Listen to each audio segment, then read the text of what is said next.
नमस्कार फ्रेंड्स मु सुब्रत स्वागत करुच्ची आपण मानक आई9 न्यूज को।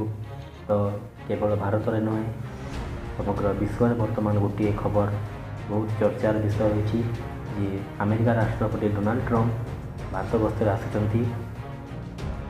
हाँ फ्रेंड्स, भारत गस्तर आसी अमेरिका राष्ट्रपति डोनाल्ड ट्रंप आसंता 24 और 25 तारीख में 2 दिनिया भारत गस्तर आसी। डोनाल्ड ट्रंप अमेरिका राष्ट्रपति भाव यह ट्रंप को प्रथम भारत गस्त। अमेरिका राष्ट्रपति अहमदाबाद में होगा केम छो ट्रंप कार्यक्रम जोगदेवे।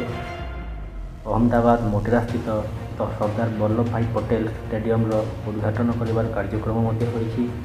गत वर्ष टेक्सास रे आयोजित हाउडी मोदी कार्यक्रम में सामिल होते प्रधानमंत्री नरेंद्र मोदी। सेहीपरि भारत में ट्रंप गस्त समय केम छो ट्रंप कार्यक्रम आयोजन कर। ट्रंप का भारत गस्त समय अनेक चुक्ति जेपरी शक्ति वाणिज्य और प्रतिरक्षा क्षेत्र में भारत और अमेरिका मध्य चुक्ति होवार यथेष्ट संभावना रही। विशेषकर भारतीय वायुसेना निजर शक्ति वृद्धि पर अमेरिका ठारू integrated air defence weapon system किणव। एथिपाई 1.9 बिलियन डॉलर खर्च होगा संगे संगे एथिपाई चुक्ति होब। यह छड़ा नौसेनार 30 टी युद्ध विमान प्राय 25,000 कोटी टंकार चुक्ति होबार संभावना रही।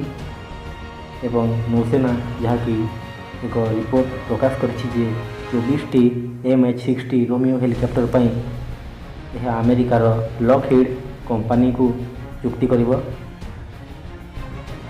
तो फ्रेंड्स, आमे यही खबर उपरे पूरा नजर रखीचु। देखा जाऊ जे भारत और अमेरिका मध्य ट्रंप गस्त समय की चुक्ति होउछि ता आमे परवर्ती वीडियो रे आपण मानकु देखैबु। नमस्कार।